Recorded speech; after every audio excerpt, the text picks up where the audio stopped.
everybody. Welcome to our panel. We're going to be talking about why jurisdiction matters. We've just had brief introductions, so I won't repeat those. Safe to say, welcome to Richard, our who's not Robert. Okay, so I'll give you a little lowdown on everyone actually because I've prepared. So. Okay, so we've got Karim at the end. Karim's a senior managing director and co-leads the Middle East turnaround and restructuring team at Ankura. He has extensive experience supporting clients navigate underperformance and driving turnaround and restructuring agendas. Karim specialises in managing corporate turnaround situations, developing strategic business plans, performing independent business reviews on behalf of creditors, and advising on complex financial restructuring and insolvency situations. So thanks, Karim, for being here. Thank you. Richard is a senior partner at Quinn Emanuel. Richard's based in Quinn's London office, which he founded and co-managed for over 11 years. So Richard is a solicitor advocate with more than 2 decades of experience in litigation and arbitration, and he's received numerous accolades throughout his career and commentary in the legal directories. My favourite quote is that he is a terrifying opponent. So I'm glad he's on my team today. And then we have Rehan. So Rehan is a former lawyer who then spent 10 years at a hedge fund, King Street Capital. He's the founder of Swinton Advisors, and he acts for hedge funds and family offices as a restructuring advisor or takes on active board, restructuring committee and CRO roles. Rehan is the chair of the restructuring committee at NMC Healthcare. He's on AHAB's COCOM and is advisor to Davidson Kempner on JBF RAC. So welcome very much to my panel. I'm Nicola Jackson. I'm a legal director at Clyde & Co. And I'm a general commercial litigator, and I co-lead Clyde & Co.'s insolvency and restructuring disputes practice. So today we're going to talk about why jurisdiction matters, and it's a particularly pertinent topic in the UAE because we have jurisdictions within a jurisdiction. So we have what we would term as the onshore jurisdiction, which is regulated by federal law in the UAE. And then we have the DIFC and the ADGM, where we sit today, which are jurisdictions of their own and have courts of their own. So it's a very interesting landscape. Within the context of that landscape, there are therefore differing laws and regulations relating to insolvency and restructuring. So we have DIFC insolvency law, we have the ADGM insolvency law and regs, and then we have the eagerly awaited new onshore UAE federal bankruptcy law. So let's start with Richard. So you're a legal advisor to corporates. Can I get your view on how laws and regulations in the UAE play a key role in successful restructurings and any success stories you have? Yeah, for sure. So I know many people have already spoken about NMC, but I suppose I have a unique perspective on this one because I was the lawyer that was behind the planning around the continuance of the NMC companies into the ADGM and the eventual administration filing and the raising of finance in that administration. And so I suppose I've got a very unique perspective on that process. I've probably done something like 50 odd hearings in the ADGM. So I think I may be one of the most experienced lawyers in that particular jurisdiction. But that was, I mean, obviously a very interesting case. It was a bankruptcy of a major hospitals and health company right in the middle of the pandemic. So couldn't really get any worse than that situation. And although I think one of the prior speakers mentioned the original bankruptcy started off in the UK, NMC was a listed FTSE 100 company, and we petitioned for and on behalf of ADCB, which was the largest single creditor in the company, for the administration of that company in the UK. But that really didn't solve any of the problems of the group because really that was the tip of the iceberg. The real part of the iceberg was in the UAE, over 30 companies trading in the UAE who were under constant attack, litigation, attachments. I think the previous speaker also mentioned, the problems with KPBO where the company literally couldn't operate because running out of money, subject to attachments, all its licenses were subject to attachments. So there was a real question as to how we could protect that group in the UAE. It became very apparent very quickly that neither UK administration or Chapter 11 were either available to us or would have any impact in the region, because the local advice was that neither of those bankruptcy regimes would be properly recognized, meaning there would be a huge, expensive waste of time. So then the big question came, well, what are we going to do in the UAE? And obviously there were a number of regimes available to us, the DIFC. I have to be honest, I'd never heard of the ADGM at this point. Being a London lawyer, it was completely new to me.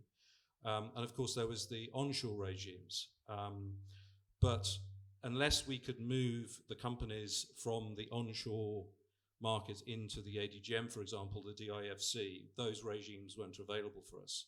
So the first real test of our approach was to achieve the continuances of 36 onshore companies from 3 different emirates into what we then selected, the ADGM. I'll come into why the ADGM was selected over the DIFC. But I have to be honest, that was the hardest part of the entire process. It had never been done before. It was in the middle of the pandemic. I was having remote conversations with various government agencies who didn't know what the hell I was doing, talking to them, or even what I was talking about. And the attachments that over 100 banks had obtained against the company over all of their assets, including all their licenses, actually prevented the movement out of the companies. The ADGM was sitting there saying, we will let you in despite the fact you're insolvent. But the outward process was the much harder. I mean, for those of you who don't know, continuance is a fancy word for redomiciliation of the companies. So the company disappears in the offshore world and reappears in the onshore world, in the ADGM. And that was the hardest process. I commented a number of times that it wasn't the despair that was going to kill me, it was the hope. In the end, there was an executive order, which was the only thing that saved the company. It provided that for all hospital companies that were in distress, of course, the NMC was the only real hospital company at that point that was in major distress, that there would be a lifting of the attachments.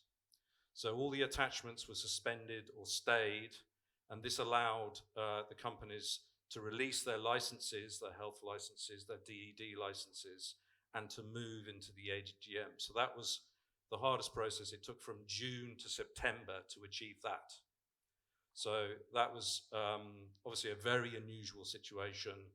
It was absolutely clear, it was made absolutely clear to me that the company had to survive in the pandemic. It was one of the principal operations that was dealing with COVID and the response to COVID. So it was very difficult. So in the end, we managed to achieve the continuances. The companies emerged in the ADGM, and on emergence, we immediately filed for administration and sought approval in the same hearing of priority funding for those administrations, without which the administrations couldn't have traded or operated. So we needed that cash. Sorry, I'm not sure if that answered your question. Well, I think it actually leads me into another question, which were the key factors which led to the decision to continue or re-domicile into the ADGM and then put the entity into administration within that jurisdiction. What were your key factors? Key factors were moratorium. So we needed a stay on all the litigations. We needed an effective moratorium that prevented any kind of enforcement. That was one key thing. The second key thing was that we needed to keep the group trading, because otherwise it would just have ended up in an uncontrolled liquidation. So how did we do that? The problem with the onshore system is that we figured out, because the company is spread across 3 different emirates, it would require 3 different bankruptcies in 3 different emirates. So the coordination of that bankruptcy would have been very, very difficult indeed. Also, you don't know the identity of your trustee in those different bankruptcies, so you don't know how they're going to react. That was a key factor. We needed the priority funding that was available in the ADGM. we needed to get into the ADGM, and they had a discretion that allowed insolvency companies to get in. Also, because the ADGM is very similar to the UK administration regime, we thought also that we could create what English lawyers sometimes refer to as a light touch administration. It means that the administrators take over, but they allow and devolve their powers to the existing management, because there was no way that the joint administrators were going to be able to run the insolvency and run the business in the way that the managers who were managing the business knew how to manage the business. That was a key factor. And of course, probably the most controversial point at the time was recognition. So bearing in mind we've got all these creditor actions going on in the three Emirates, how will the ADGM moratorium be effective and be recognised in the Emirates? That was absolutely critical.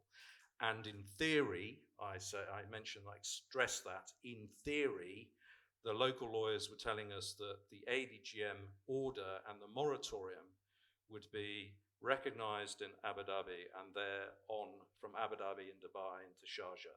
But at that point, it was really theory, and it did in fact take us, I think, 6 months to have all of the actions closed down and stayed. But after a 6-month period of time, we managed to give effect to the moratorium across those three Emirates. Just checking my notes to see if there was anything else there. I mentioned the fact that we kept the group together and that 36 entities continued to trade on in that administration. So and what about the main positives? Main positives are that we turned the theory into practice. The moratorium was recognised. It did work. We got the priority funding order. We very quickly moved to the deed of company arrangement, which is an Australian device, but has been replicated in the ADGM. Very quickly got to the whole point of the administration, which was to restructure the $6.5 billion debt that the company was weighed down by. And the deed of company was given a very, very high level of approval, over 95%, I believe, and the deed of company arrangement got done, and the company emerged, albeit with some historic disputes, which my friend on the left here has been dealing with, but the company survived. I'd say that is the main positive from the whole process. Open, right? Service to patients. Yeah, during absolutely. COVID, you and A&M managed to keep the hospital open, 6 hospitals, and survive COVID. I think that's remarkable. Yeah. In those circumstances of a new piece of jurisdiction. Yeah.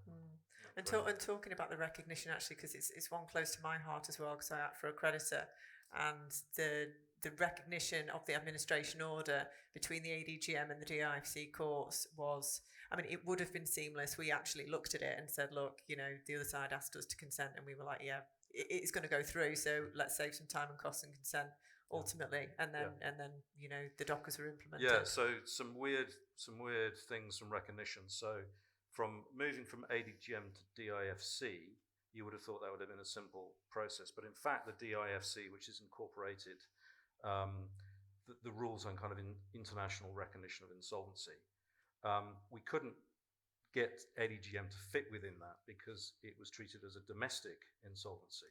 So we relied on common law recognition rather than through the cross-border regulations in the DIFC. Okay. That's really interesting. Another weird thing, which I've made a point to the CEO of the ADGM, it was easier getting recognition of the ADGM administration in England than it was in Dubai. So there is some real work to be done here in terms of making sure that there is inter-emirate recognition of insolvencies, wherever they may start. And the other point, of course, is that the continuances that were achieved were only achieved because of government intervention, effectively. There needs to be an easier, for example, if one needs to move to a jurisdiction to effect a more efficient restructuring. In Europe, we're very familiar with the concept of centre of main interest, the COMI test. Well, that can be done by moving certain things from one jurisdiction to another, provided they're objectively verifiable by the creditor class. Again, you cannot have the continuances being as difficult. You need to be able to move jurisdictions to get the best bankruptcy protection for the company, whatever the formulation of the company is. And then you need to have that recognition across Emirates for it to be the most efficient process that it can be. And finally, the one thing that I think is missing, and to be frank, it's only been available in the UK for just over a year, is the ability to have a cram down of creditor classes that are out of the money. That's only really been existed in the UK for, I can't remember when the restructuring plans came in, maybe 24 months, and it's new in the UK. But the ADGM is the sort of jurisdiction that can grab these new things and make them work, and so that would be my other recommendation to the ADGM powers that be. Well, someone was saying earlier that they asked, the ADGM asked, well, what's causing you trouble in other jurisdictions? So maybe we could say, well, this is what works really well in other jurisdictions. Why don't you consider changing your regulations or allowing for this? Yeah. So there we go. That's a suggestion for you guys at the ADGM. So moving on to you, Rehan. So you act for hedge funds, you advise creditors. So we're talking about different stakeholder perspectives here. And you sit on boards of companies undergoing restructurings or co-coms in respect of companies. So can I get your view on how laws and regulations in the UAE play a key role in successful restructurings and your success stories? Sure. I think Richard said it all, but I'll try. All right. Look, I think it's a philosophical approach, right? You have to understand where you want to go with the investment. Do you want to go into a liquidation and sell down underpriced assets, or do you want to have a going concern restructuring? And if you want to have a going concern restructuring, how does that business survive? Can you put new money in? How do you put new money in? For me, the biggest question, and sitting in the ADGM, the biggest flag here is that you can prime new creditors. As someone, as Paulina said earlier, you can just put new money in straight away. I don't think DIP financing works as well here and anywhere else, right? I mean, it works best here outside Chapter 11. You certainly can't do it in the UK. And you can under an RP, but not as efficiently. And so I think the ADGM has a fantastic ecosystem that's built out of that. I think having lived and breathed NMC with Richard for the last few years, I think we spent most of the year from April to September in this building. I can speak to other clients and investors and say the ecosystem works. The courts work. They're very modern. You have actual experienced judges. Some we like, some we don't like anywhere else in the world. I won't name names, but the system does truly work. And you have a system that you can actually see precedents to it. And you're starting to see people push the envelope. I think when you have a concentration of advisors coming in, seeking business and seeking to develop the restructuring rules, that's when you start to have innovation. And I think, I'm interested in what Kareem thinks, but you're starting to see that onshore as well, with other restructurings going on. EHG has set the example, JBF RAC will get there. There's a few now that are developing where we're having businesses survive. And I think that's really important if you're going to invest in restructuring in the region. So for me, that's a key issue.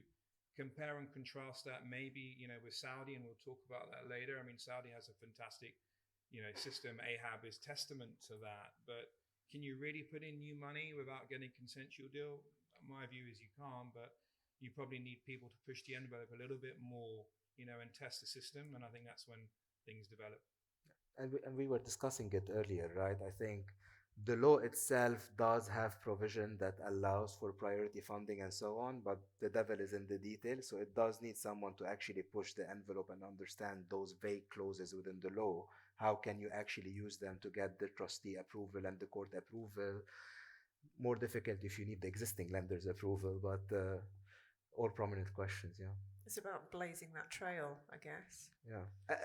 And that's what happened in AGM, right? I don't think it was very clear in the law itself. And I think in the prior panel, they were talking about it. I think it required some interpretation, some brave movement to be taken and discussion to be had with the court to be able to get there. Yeah, I think actually what was clear is that you shouldn't have been able to do it actually in those circumstances. But then you exactly. have to, but then you're right. You open up the conversation and you say, look, there's a public policy issue here, in times of COVID, etc. So Karim, tell us a bit about your view from sort of the Saudi aspect. Like you advise corporates, you advise creditors and trustees. What about laws and regs that have played key roles in successful restructurings and success stories for you? I take it more from a financial, commercial point of view, obviously being a financial advisor. I think they are playing a very important role in the sense that they are providing an additional platform for those corporates seeking to restructure their business as opposed to the traditional or conventional out of court fully consensual type situation. And that is becoming more and more appealing to those businesses here in the Middle East for a number of reasons. If you look at, for example, the ability to restructure the entire liabilities as opposed to focus only on the back debt, that is an important feature that you can utilize within the bankruptcy laws because one of the businesses I restructured in Saudi, they had 3 billion riyals in Baghdad and they have another 3 billion riyals in trade creditors. So just restructuring the bank debt, which is typically what is easier to do in a conventional type situation, because you're not going to go talk to 20,000 creditors, is difficult to do otherwise, and it's easier to do within a bankruptcy type situation because then you can leverage the features of the law around creditor classes, around cram down, and you mentioned Richard, cram down, around cross class cram down as well, and voting and so on, which makes that appealing to a lot of the businesses. And then another important factor, and Richard, also you mentioned it, and it's good that legal advisors and financial advisors think the same, is that the ability of the business to operate during that period, right? Because again, if you think about it from experience, at least on the complex cases, you're talking at least 12 months to get to a resolution, if not more. I've been in a situation where it took even more than 12 months. So during that period of time, and it's a long period of time, the business need to be able to operate. They need to be able to preserve whatever value is left in the business. So how do you do that? You leverage features in the law like claim moratorium to be able to basically, uh, well, you leverage it in the law, but then the question becomes how practical is the implementation of the claim moratorium, which probably is another factor when you're choosing those laws and jurisdiction. Because the claim moratorium, I think, is there in most law. For sure, it is there in AGM and it is in Saudi. But then the question becomes how easy it is to leverage the claim moratorium to lift an execution order, to unblock a bank account and to access the fund and so on. And those are prominent questions that you deal with and you discuss on a daily basis, at least with the trustees as well and with the businesses, because they are initially some of the factors that cause them to go into the process. So, talking about the trustees and the businesses and the roles of different stakeholders, how is that important in terms of the process?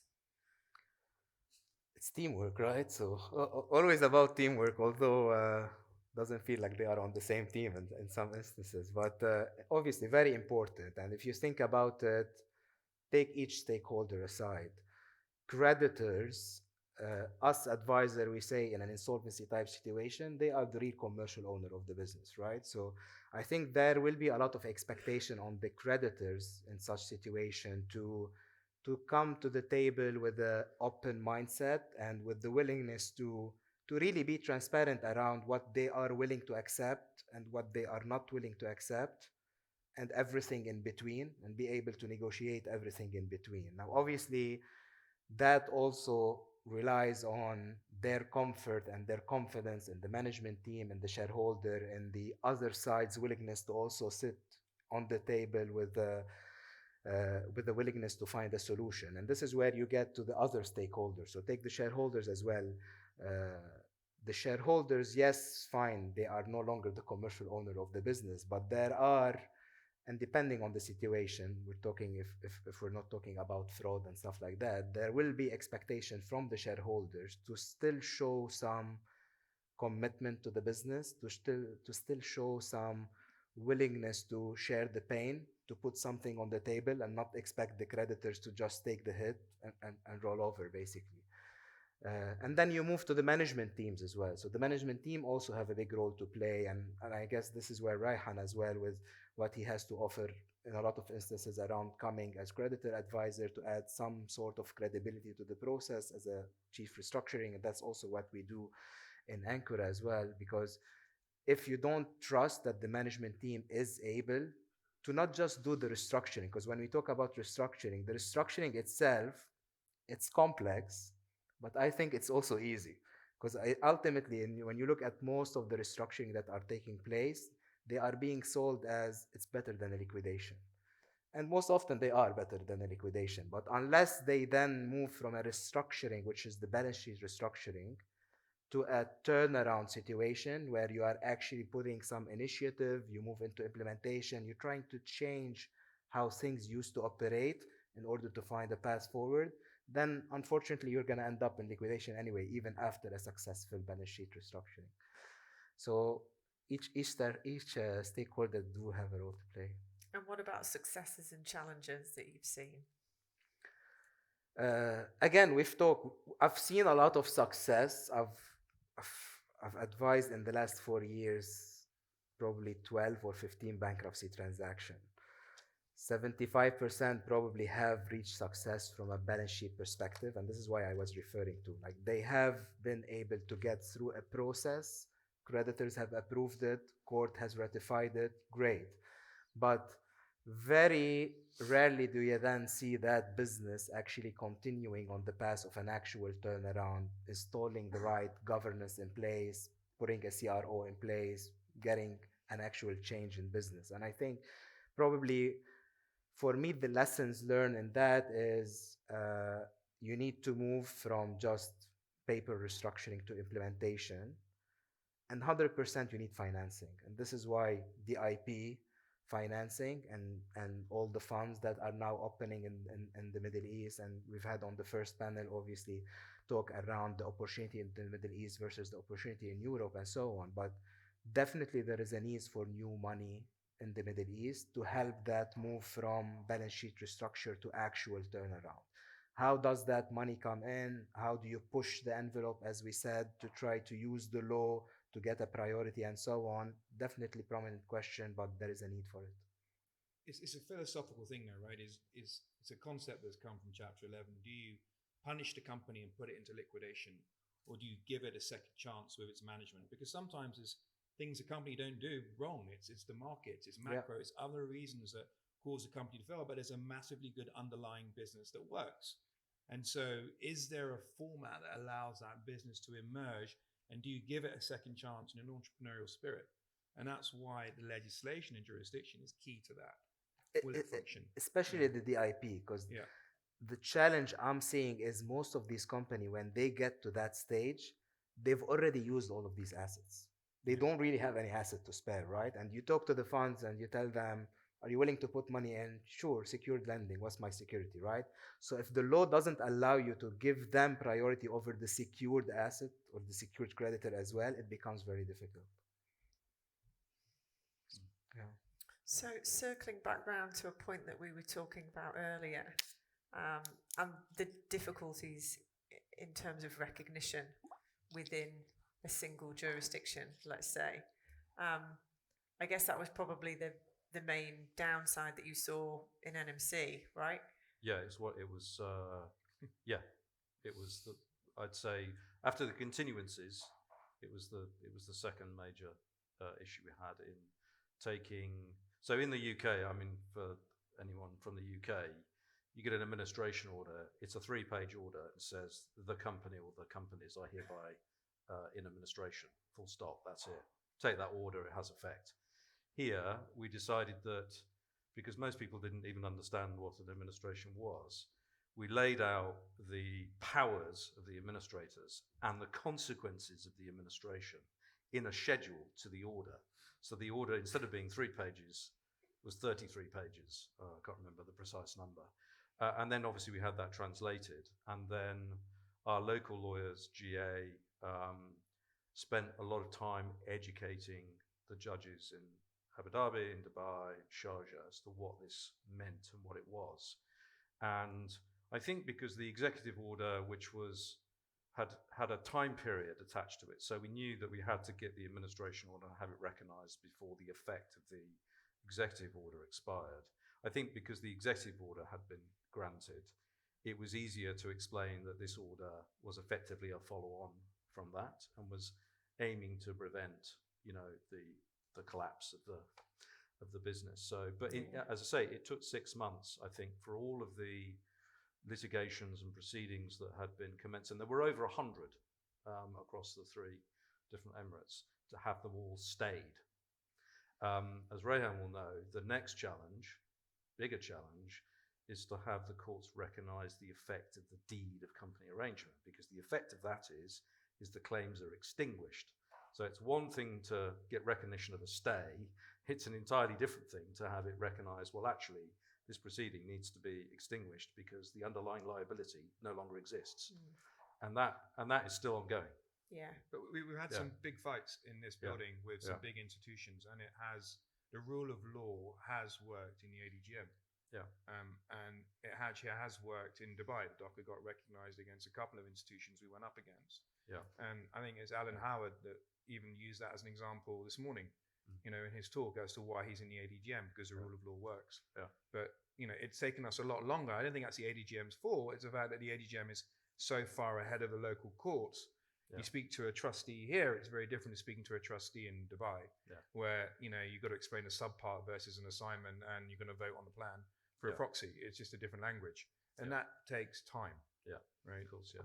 I mean, I think one of the key advantages the ADGM had over the DIFC is the ADGM is technically a court within the Abu Dhabi court system, whereas I believe the DIFC, it's not. It's hermetically sealed. So when you have an ADGM order, it's stamped with the same stamp that you get from an onshore Abu Dhabi court.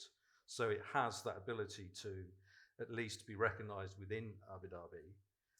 And then you obviously, what we did was use the recognition of the Abu Dhabi, and then for Abu Dhabi to make requests to other Emirates to have an Abu Dhabi order recognised. So that was the process that we went through, which eventually worked. But as Rehan says, it took a lot of time because this is all new and all novel. So and I guess from my perspective, I would really welcome something that aligned the jurisdictions within the jurisdictions.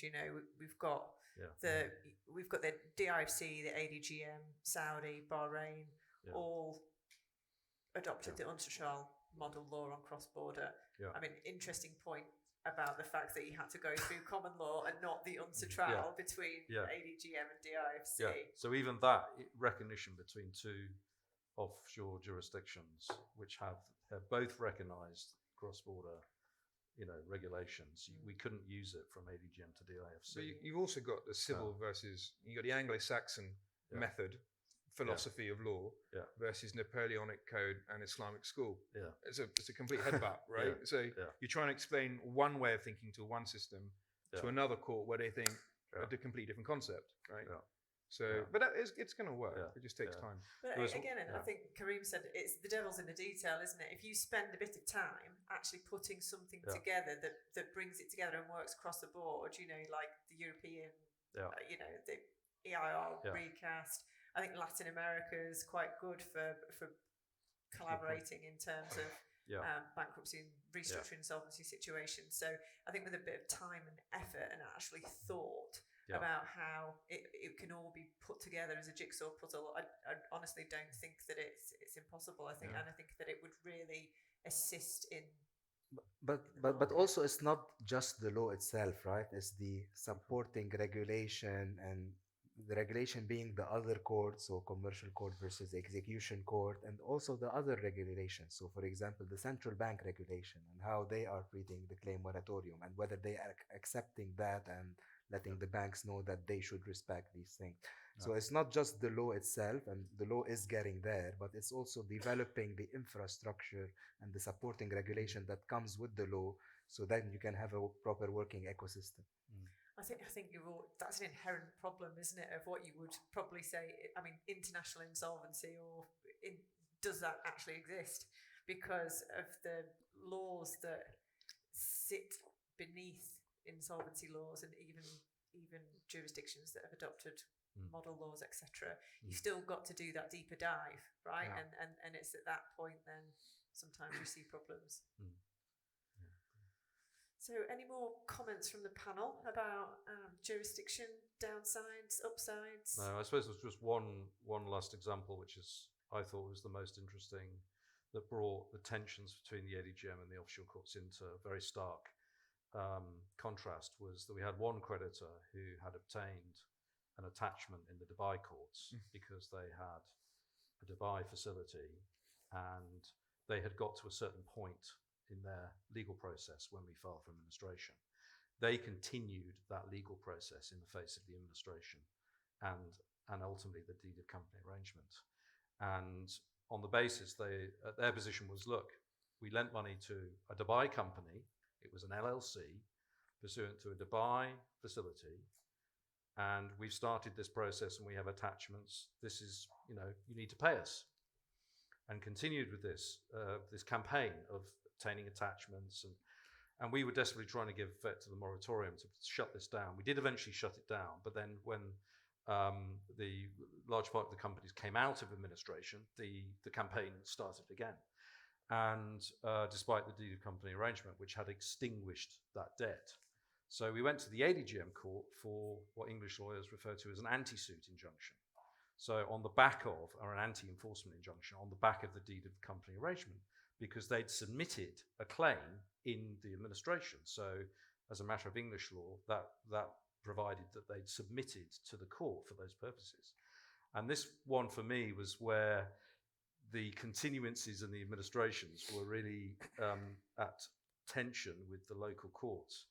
And in the end, the ADGM did grant that injunction, and because the creditor continued to campaign, actually found that creditor was in contempt. So, and then the creditor stopped. And we got our costs. And we got a cost cost order. back too. But that was quite an extraordinary situation. And actually, we had something go up all the way up to the federal Supreme Court, because they were arguing at the very last gasp that there was a conflict between the ADGM Deed of Company Administration and their attachment. And in the end, we won that case in the federal Supreme Court as well. So that was the final, if you will, recognition of the process by the federal Supreme Court. But yes, a contempt action. And of course, because the ADGM is part of the Abu Dhabi system, if you are in contempt, then potentially it's a referral to the Abu Dhabi Attorney General. So they didn't take any further steps beyond that. No. Quite No. right. Yeah. Anyway, that's my last comment. Well, I think we'll open up the floor to the audience. If anybody's got any questions for myself or the panel, please feel free. That means we've answered everybody's questions. Already heard too much about NMC. So thorough. Last panel of the day. Yeah. Well, thank you very much. Go on. Question. Yeah.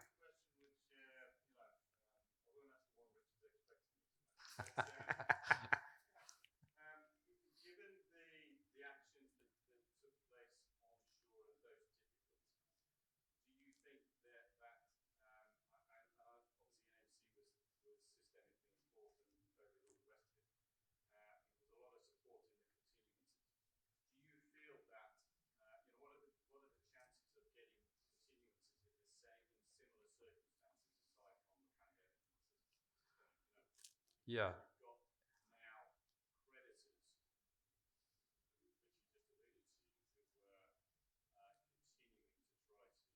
Yeah. Well, it will depend on the big problem with the proceedings and the continuances was that many creditors had detached their trading licenses, their health licenses, their trading license to the DD, and we couldn't do the continuances unless the DDs signed off and said you're clear. So I can only say that it would be in circumstances where a company recognised it was distressed, but had not yet got into the position where it was being pursued, attacked by proceedings with attachments, so that it can, in the context of its sort of anticipated filing, could approach the ADGM, say, hey, can we come to the ADGM because we want to file? And I suppose that would be the circumstances in which that could be done again. But in the absence of the executive order that we obtained, which released all of those attachments, it just would not have happened in the NMC case. So are you going to declare your interest, Paul? Any other questions?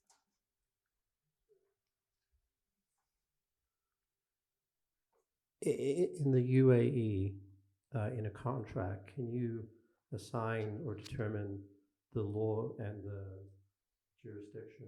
Are you allowed to do that? Yes, you are, yeah. And it's generally recognised by all the courts. Sorry, we've got to finish now, sir. Yeah. Yes, All right, well, you can though. Yes. yeah, you can. Yeah. All right, well, thank you very much, everybody. Thank you very Round much. of applause for Thank my you. panelists.